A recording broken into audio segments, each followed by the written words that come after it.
বৎসরের নির্ধারিত তারিখে রাত যখন 12টা বাজে সিডর হয়, জলোচ্ছ্বাস হয়, দানবের মতো রূপ নিয়া মালদ্বীপ শহরে আক্রমণ করে হাজারো মানুষের প্রাণহানি ঘটে যায়। সরকার প্রধান জ্যোতিষীদেরকে বলল, তোমরা জ্যোতিষী বিদ্যা পরে বের করো। গণকদেরকে বলল, তোমরা গণনা করে বের করো কেন এমন হয়। এর থেকে বের হওয়ার কোন উপায় আছে কিনা একটু খুঁজে বের করো।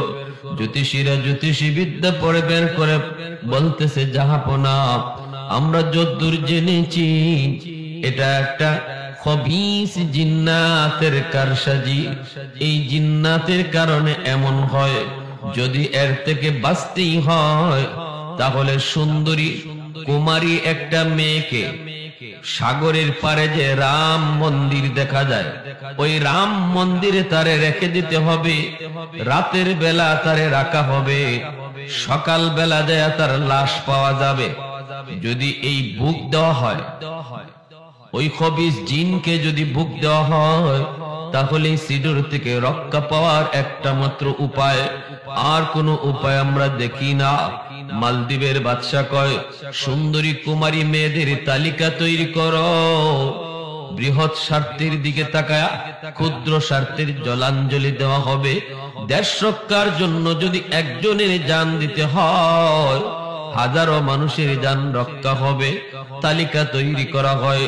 লটারিতে এই বছর আমার মেয়েটার নাম উঠে গেছে বাজান, সন্ধ্যা হলে পরেই আমার মেয়েটাকে এসে ধরে নিয়ে যাবে।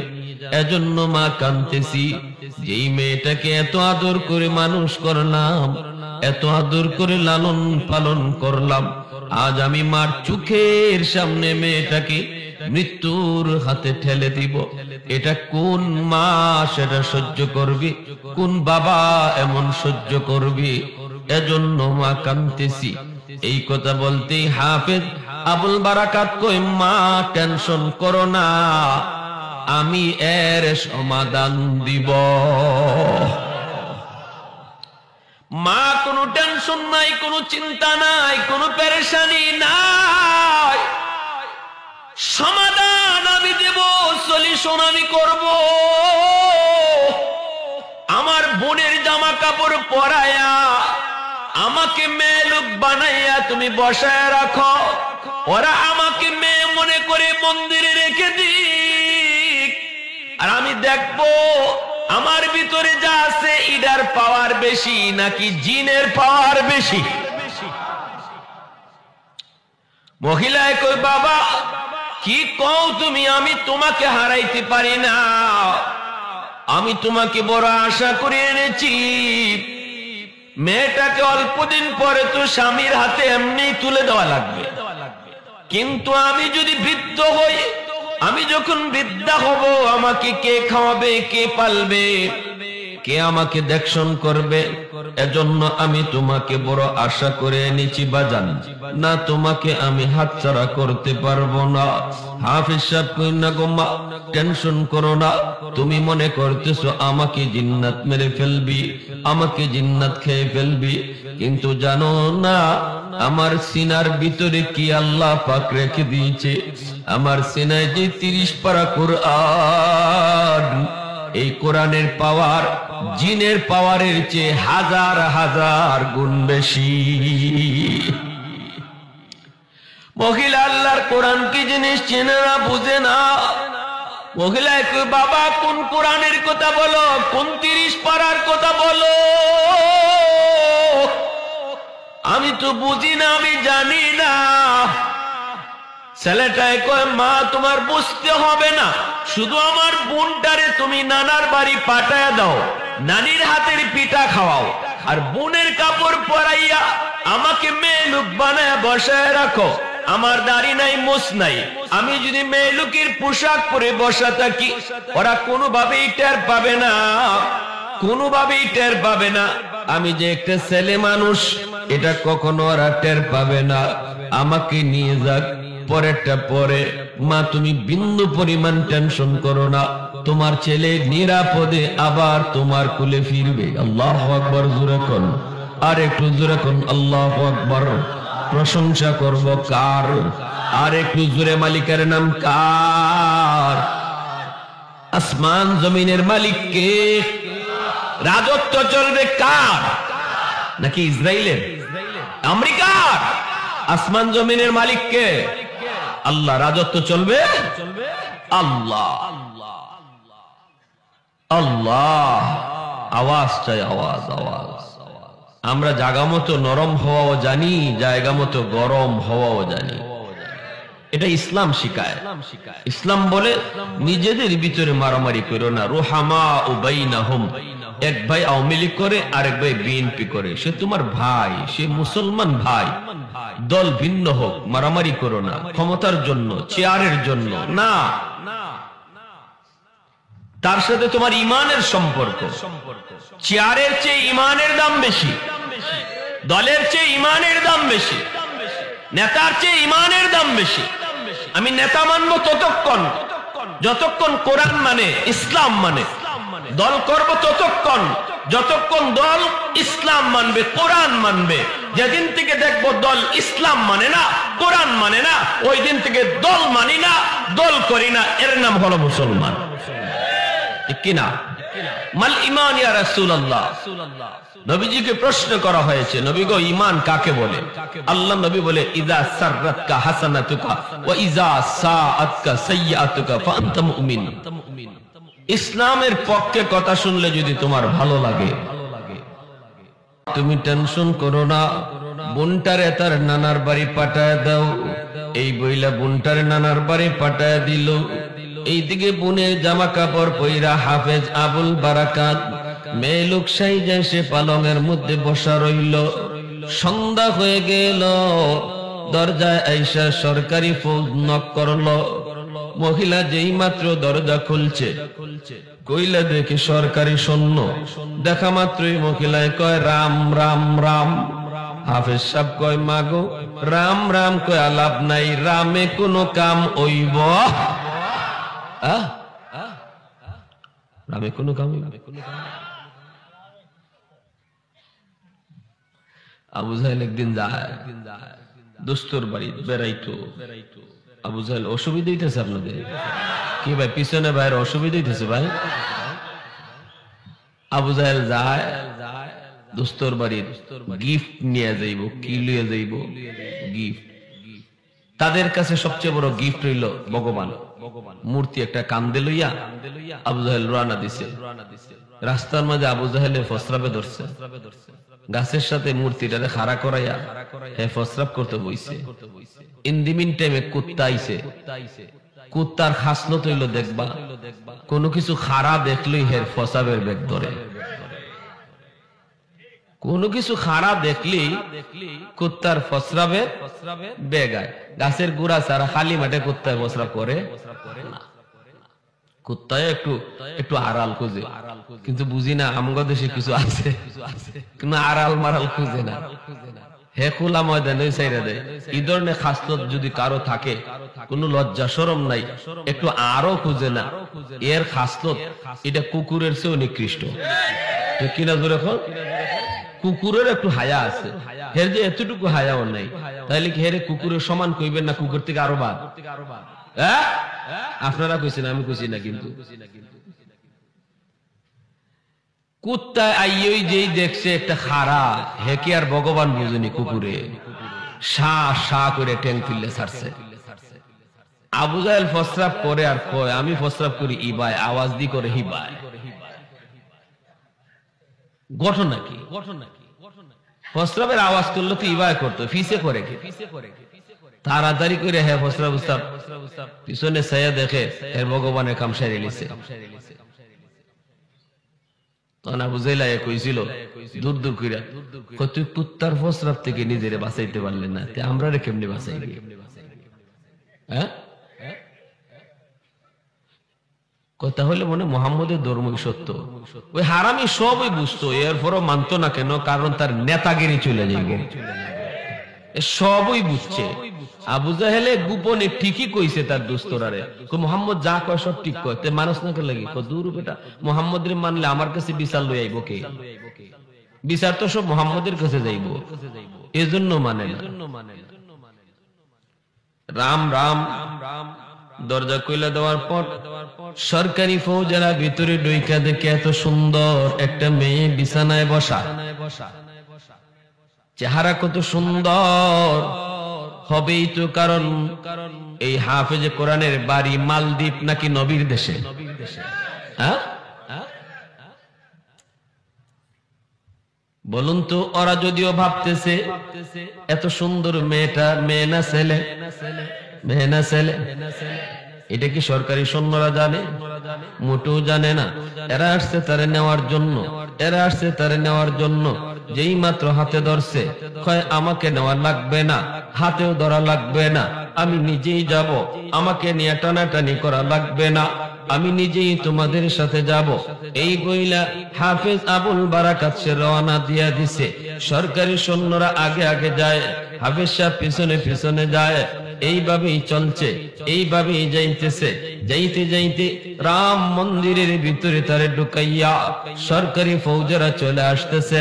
আর মনে মনে কয়, হায় রে, এত সুন্দর মেয়েটা সকাল বেলা যায় তার লাশ পাওয়া যাবে। চলে আসলো সবাই। ওই অবস্থায় হাফিজ আবুল বারাকাত মন্দিরের ভিতরে ঢুইকা ওই মহিলার পোশাক খুইলা ভিতরে তার বালকের পোশাক রাইখা হাতের মধ্যে লুকায় রাখা যায় নামাজ, মন্দিরের ভিতরে যায় নামাজ বিছায়া আল্লাহর কদমে সেজদায় পড়ে গেল। সুবহানাল্লাহ। সমস্ত জমিনের মালিক কে?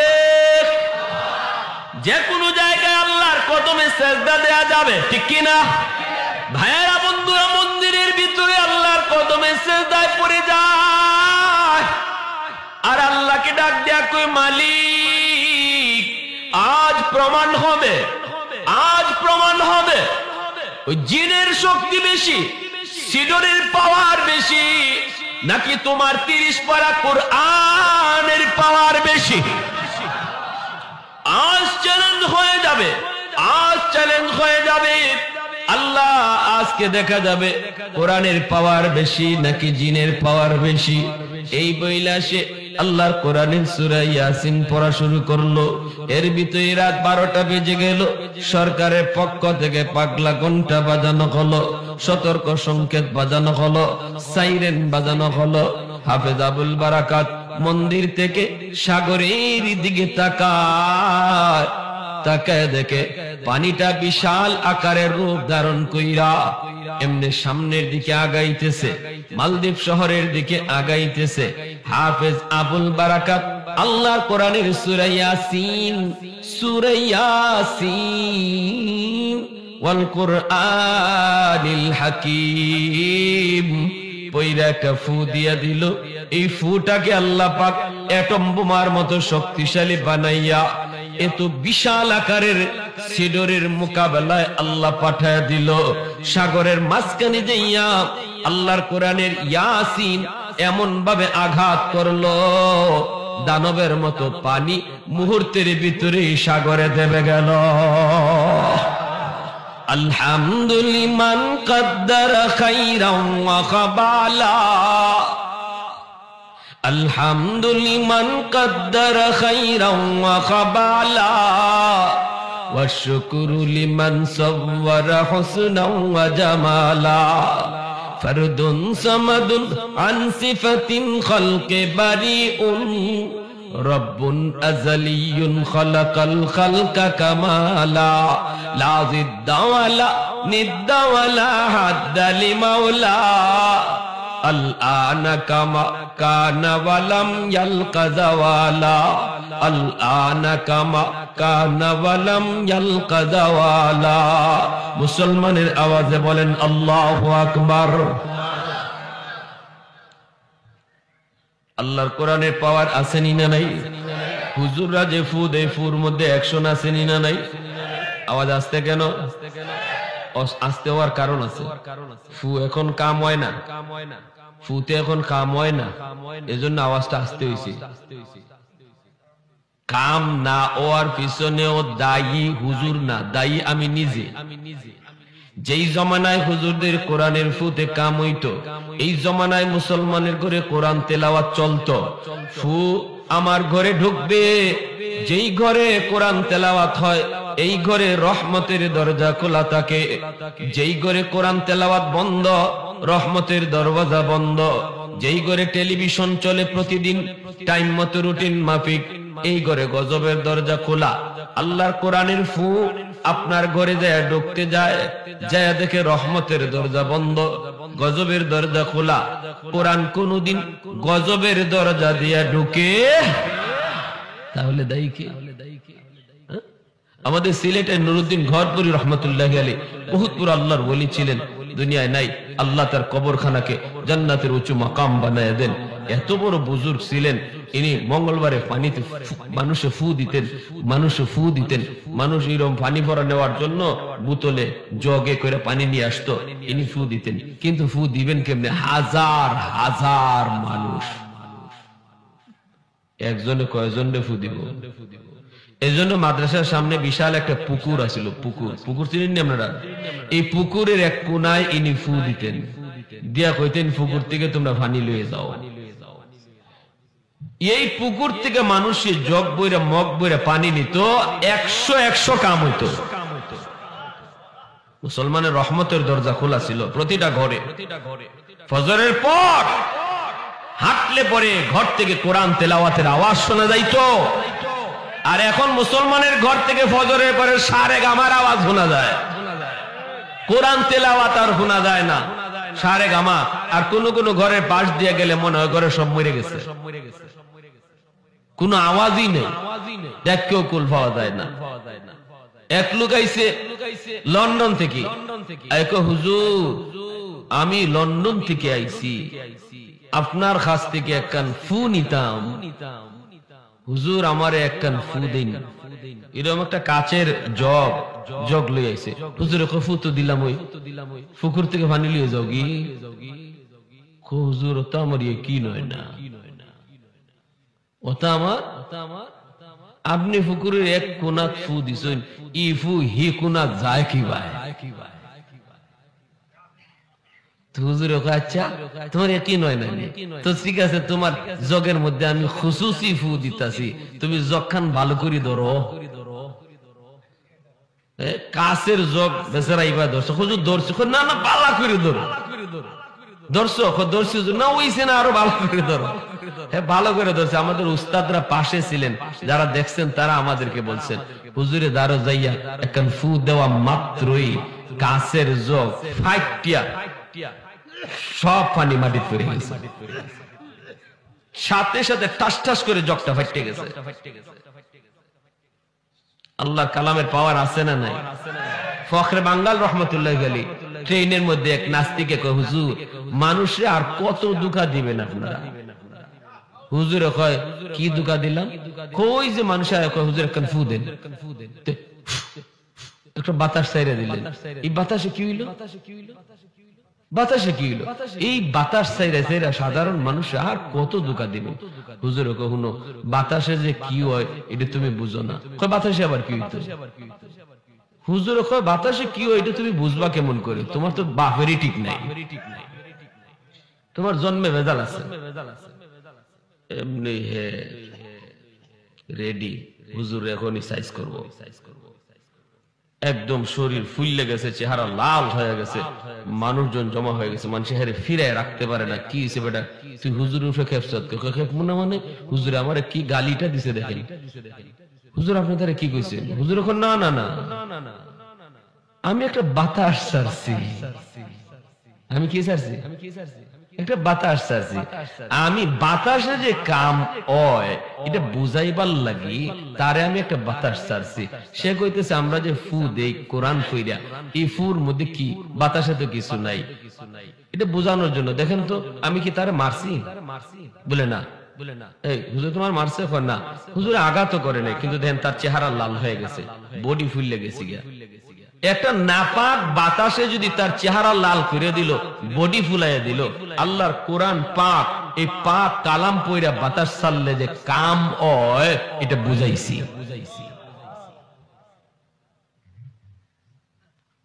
কি ভাই? আল্লাহর কালামের উপরে ইয়াকিন আছেনি না নাই?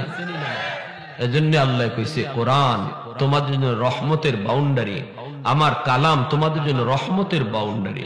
মাদ্রাসার কদর করবা, গোটা সমাজটাকে আমি রহমতের চাদর দিয়ে ঢেকে রাখবো, গোটা সমাজটাকে রহমতের চাদর দিয়ে ঢেকে রাখবো। আলহামদুলিল্লাহ। এরপরে দেখা গেল কি হয়েছে, সিডুর শেষ, সকালবেলা আইসে লাশ নেওয়ার জন্য সরকারি ফৌজেরা, আইয়া দেখে লাশের বংশ নাই। লাশ আসবো কোত্থেকে? মেয়ে লোকেরই বংশ নাই। একটা ছোট্ট বালক এই মন্দিরে বইয়া বইয়া কোরআন তেলাওয়াত করতেছে। সরকারি ফৌজেরা কই, বেটা তুই এখানে কোত্থেকে আসলি? আমরা যে গত রাত মেয়ে লোক রেখে গেলাম, একটা মেয়েটা কোথায়? হাফেজ আবুল বারাকাত মুস্কি হাইসা কয়, আরে বলদের বলো, তোরা আমারই রেখে গেছো, তোমরা তো আমারই রেখে গেছো, মেয়ে লোক পাবা কোথায়? কস কি তুই? কত তুই মরলিও না, সিডরও হইল না, তোরে জিনে খায় নাই? হাফেজ আবুল বারাকাত কয়, আমার সিনার ভিতরে যে আল্লাহ পাকের 30 পারা কালাম, এই কালামের পাওয়ার সিডুরের চেয়ে, জিনের চেয়ে হাজার হাজার গুণ বেশি। কস কি তুই? বলে হো, আমি আল্লাহর কালামের 30 পারা পড়তে হয় নাই, শুধু একটা সূরা, সূরা ইয়াসিন পড়া ফু দিছি। সৈন্যরা সাথে সাথে মালদ্বীপের বাদশাহ প্রধানমন্ত্রীর কাছে খবর নিয়ে গেল, মন্ত্রী সহ সবাই এসে হাজির হয়ে গেল। বাদশাহ এসে কয়, হাফেজ কোরআন, ও বাবা হাফেজ আবুল বারাকাত, কি তুমি শুনাইলা? এই যদি হয় কোরআনের পাওয়ার, এই যদি হয় কোরআনের পাওয়ার, তাহলে আমরা কেন অন্ধকার ধর্মে আর থাকবো? বাবা আমি নিজের চোখে দেখতে চাই কোরআনের এত শক্তি, এত পাওয়ার। আগামী বছর এই দিনে তোমাকে আবার আমরা মন্দিরে রাখবো, সাগরের পারে দাঁড়ায় দাঁড়ায় নিজের চোখে দেখবো। যদি এমনই হয়, আমি বাদশা কথা দিলাম, মন্ত্রী পরিষদ জনগণ লইয়া একসাথে তোমার হাত ধরে কালেমা পড়ে মুসলমান হয়ে যাও। আগামী বছর একই দিনে আবার তারা রেখে দেওয়া হলো। একই দিনে তারা সাগরের পারে দাঁড়ায় দাঁড়ায় দৃশ্য দেখলো, আর সব দৃশ্য দেখার পর জনগণ সহ সবাই কালেমা পড়ে মুসলমান হলো। এত সত্য একটা ঘটনা লিখছেন আল্লামা ইবনে বতুতা তার রিহলাতে ইবনে বতুতা নামক কিতাবের মধ্যে। যিনি বিশ্ববিখ্যাত একজন পর্যটক, আল্লামা ইবনে বতুতা তার কিতাবের ভিতরে বাস্তব ঘটনাটা তুলে এনেছেন। আজ থেকে 350 বছর আগের সেই বাস্তব ঘটনা। 350 বছর আগে মালদ্বীপ মুসলিম কোন দেশ ছিল না।